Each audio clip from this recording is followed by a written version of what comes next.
శైలపుత్రి అంటే ఎవరు?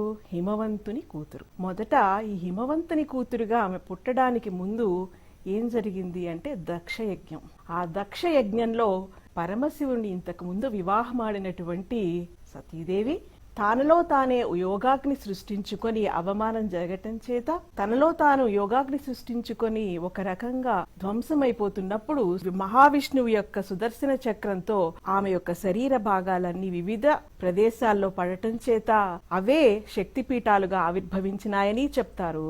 అలాగే శివుడు సృష్టించిన భైరవ రూపం అక్కడ అన్ని ధ్వంసం చేస్తుండగా పరమశివుడు ఆమెని తన చేతిలో పట్టుకుని నాట్యం చేస్తున్నప్పుడు ఆ సుదర్శన చక్రం వచ్చి ఆమె శరీర భాగాలన్నీ విడిపోయి అక్కడక్కడా పడినాయి. అవే శక్తిపీఠాలుగా ఇప్పటికీ కొలుగుదూరి ఉన్నాయని మనం అందరం విశ్వసిస్తాం.